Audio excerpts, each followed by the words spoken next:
Hello friends, स्वागत है इस चैनल पर। आज हम जानेंगे कुछ पॉजिटिव टैग वर्ड्स और नेगेटिव टैग वर्ड्स के बारे में जो आपको एग्जाम्स में अपनी आंसर तक पहुंचने में हेल्प करेंगे, क्योंकि एग्जाम्स में बहुत सारे ऑप्शन में इतने कंफ्यूजन होते हैं कि हम आंसर तक नहीं पहुंच पाते हैं। मैंने यहाँ सभी सब्जेक्ट्स के पेडागोजी के जो टर्म होते हैं उनको लाने की कोशिश की है, जिससे आपको एग्जाम्स में अपने सही आंसर तक पहुंचने में हेल्प करेगा। फर्स्ट नंबर है बाल केंद्रित दृष्टिकोण, यानी चाइल्ड सेंटर, या फिर इसे लर्नर सेंटर के नाम से जाना जाता है। लर्निंग प्रोसेस में बच्चों को सेंटर में रखना है, यानी उसकी जरूरतों, उनकी आवश्यकताओं, उनकी रुचि, उनकी योग्यताओं के बारे में ध्यान देना है, ना कि टीचर सेंटर होना है।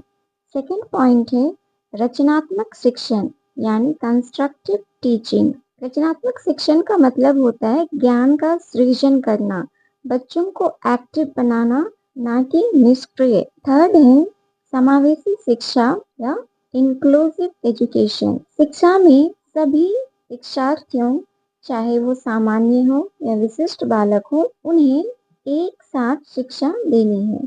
तो ये हो गया समावेशी शिक्षा। फोर्थ है अनुभवात्मक अधिगम, यानी एक्सपीरियंशियल लर्निंग।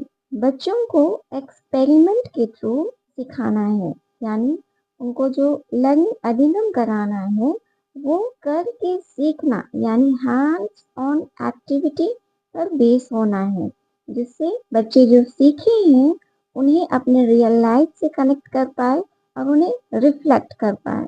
फिफ्थ पॉइंट है पाठ्यक्रम लचीला, यानी जो करिकुलम है वो फ्लेक्सिबल होना चाहिए, समय प्लस आवश्यकता के अनुसार उसमें चेंजेस होने चाहिए। सिक्स पॉइंट है सहयोगात्मक अधिगम, यानी कोलैबोरेटिव लर्निंग।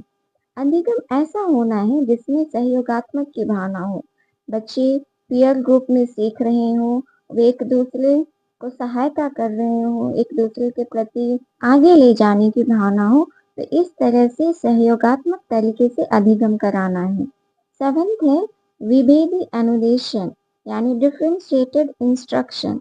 जो भी इंस्ट्रक्शन दिए जाए वो विभेदित तरीके से हो, यानी डिफरेंशिएटेड तरीके से हो, यानी बालक के अनुरूप, बालक की रुचि, उसकी योग्यता, उसकी क्षमता के अनुसार इंस्ट्रक्शन देना है। एक पॉइंट है आंतरिक अभिप्रेरणा, यानी इंटरनल मोटिवेशन। मोटिवेशन एक्सटर्नल ना होके इंटरनल मोटिवेशन करना है, जैसे उन्हें आंतरिक रूप से प्रेरित करना है कि वो और बेहतर कर सके।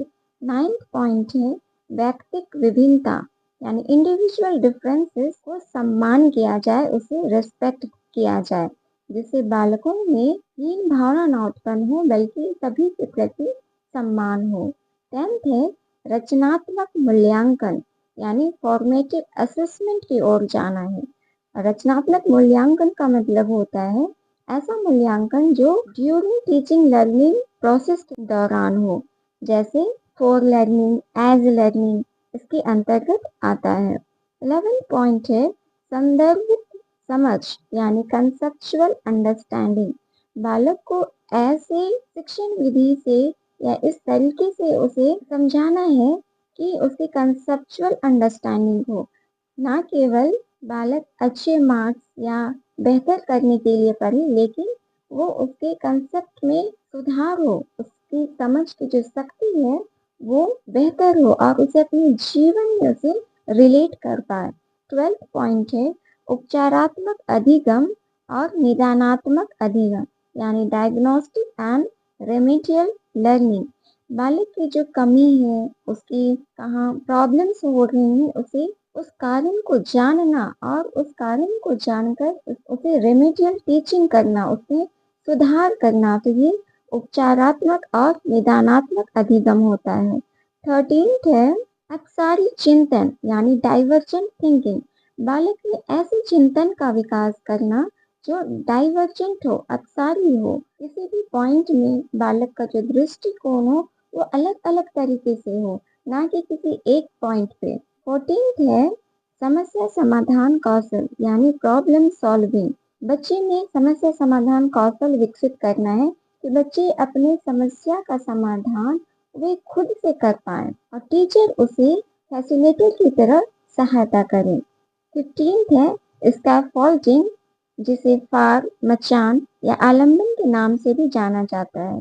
और स्कैफोल्डिंग का मतलब होता है टीचर्स या मोर नॉलेजेबल पर्सन के द्वारा बालकों को जो सहारा या फिर उन्हें फैसिलिटेट किया जाता है या टेम्पररी हेल्प दिया जाता है, वो स्कैफोल्डिंग कहलाता है।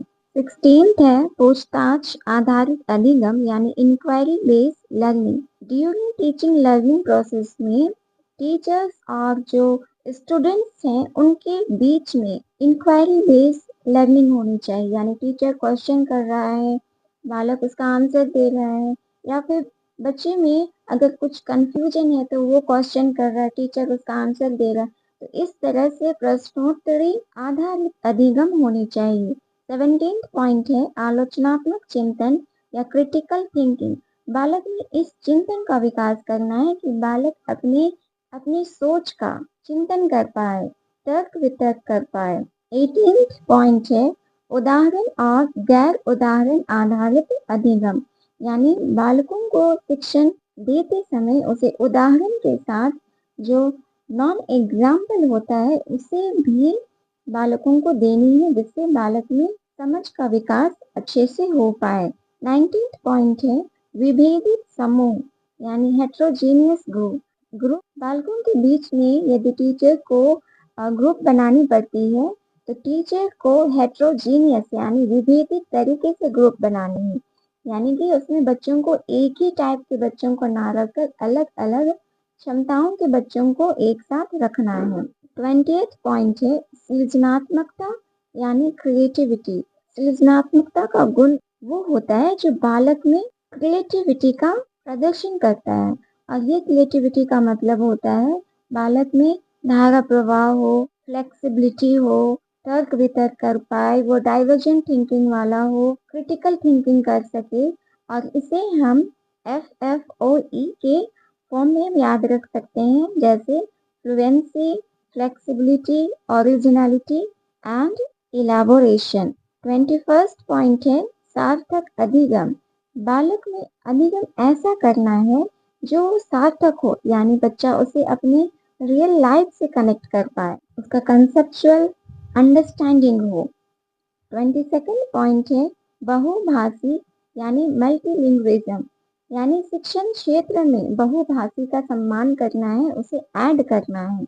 और 23rd पॉइंट है ओपन एंडेड क्वेश्चन, यानी बालकों को ऐसा क्वेश्चन पूछना है जो ओपन एंडेड हो, किसी क्वेश्चन का आंसर कोई फिक्स ना हो, बल्कि ऐसा क्वेश्चन जहां बालक अपने चिंतन का यूज कर पाए, अपनी क्रिटिकल थिंकिंग का, आलोचनात्मक चिंतन का यूज कर पाए। 24th पॉइंट है लोकतांत्रिक वातावरण, यानी लर्निंग प्रोसेस में बालकों के बीच लोकतांत्रिक वातावरण का होना चाहिए, यानी एक दूसरे का सम्मान करना, एक दूसरे का सहयोग करना, नैतिक मूल्यों का विकास करना। तो इस तरीके से बालकों में लोकतांत्रिक वातावरण का विकास करना है। अब हम जानेंगे कुछ नेगेटिव टैग। शिक्षक केंद्रित यानी टीचर सेंटर। तो ये नेगेटिव टैग वर्ड्स का मतलब होता है ये सब अगर वर्ड्स नजर आए ऑप्शन में तो वो ऑप्शन बिल्कुल गलत होगा। तो टीचर सेंटर ना होके चाइल्ड सेंटर एजुकेशन होना है। सेकेंड है निष्क्रिय शिक्षार्थी, यानी जो लर्नर है उसको पैसिव कहीं बताया जाए या निष्क्रिय बताया जाए तो वो गलत होगा। थर्ड है रटकर सीखना या रोट लर्निंग, यानी जो रोट लर्निंग है वो नेगेटिव है, रट कर नहीं सीखना है बल्कि कंसेप्चुअल अंडरस्टैंडिंग, एक्सपेरिंशियल लर्निंग के थ्रू बच्चे को सिखाना है। फोर्थ पॉइंट है बाहरी अभिप्रेरणा यानी एक्सटर्नल मोटिवेशन। बच्चे को एक्सटर्नल मोटिवेशन नहीं देना है, इंटरनल मोटिवेशन देना है। एक्सटर्नल का मतलब जैसे उसे बालक कुछ काम को कर रहा है लेकिन वो डर के साथ कर रहा है कि उसे पनिश किया जाएगा, तो इस तरह से जो मोटिवेशन है वो एक्सटर्नल मोटिवेशन होता है। फिफ्थ पॉइंट है तुलनात्मक अधिगम, यानी जो लर्निंग कराया जा रहा है उसमें कंपैरिजन हो तो ये गलत होगा। जैसे एनआरटी हो गया या रैंक देना, बच्चे को लेवल लगाना, तो इस तरीके से नहीं होना है। 6 पॉइंट है मानकीकृत शिक्षण या स्टैंडर्डाइज लर्निंग नहीं होना है, क्योंकि स्टैंडर्डाइज क्या होता है, वो सभी बच्चों के लिए एक समान नॉर्म्स और निर्देश दिए जाते हैं, जो कि नहीं होना है, बल्कि बच्चों को डिफरेंशिएटेड इंस्ट्रक्शन दिए जाने हैं, यानी बच्चों की क्षमताओं, उनकी योग्यताओं के अनुसार शिक्षण देनी है। 7th पॉइंट है एक समान समूह, यानी होमोजीनियस ग्रुप नहीं बनाना है। अगर बच्चों का ग्रुप बनाना है तो वह होमोजीनियस नहीं, हेट्रोजीनियस यानी अलग अलग क्षमताओं के बालकों को ग्रुप करना है। 8 पॉइंट है स्थिर पाठ्यक्रम या फिक्स या रिजिड, यानी जो करिकुलम है उसे फिक्स और रिजिड नहीं रखना है, क्योंकि समय के साथ उसमें चेंजेस लाने हैं, उसे फ्लेक्सिबल बनाना है। 9th पॉइंट है नकारात्मक पुनर्वलन या नेगेटिव रिफॉर्ममेंट, यानी बालक में नकारात्मक पुनर्वलन नहीं देना है, जैसे कि उसे डर या फिर पनिशमेंट ये सब के द्वारा उसे बढ़ावा देना, तो वो नकारात्मक पुनर्वलन होगा। 10th पॉइंट है केवल प्राप्तांक या फिर ऑनली मार्क्स के लिए उसे तैयार करना, और ऑप्शन में कहीं भी ऑनली या केवल नजर आए तो वो ऑप्शन बिल्कुल गलत होता है।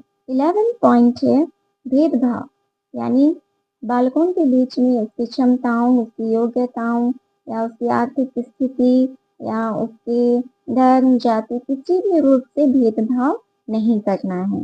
12th पॉइंट है अभिसारी चिंतन या कन्वर्जेंट थिंकिंग नहीं होना चाहिए। और अभिसारी चिंतन का मतलब होता है बच्चे का चिंतन ऐसा जो किसी एक पॉइंट पर आकर रुक जाना, बच्चा अलग अलग तरीके से चिंतन ना कर पाना, यानी जो अगर कुछ भी वो सोच रहा है तो वो फिक्स तरीके से किसी एक ही पॉइंट पे वो केंद्रित है, तो ये नेगेटिव होता है। तो इस तरह से फ्रेंड्स हमने कुछ पॉजिटिव और नेगेटिव टैग वर्ड्स देखे हैं।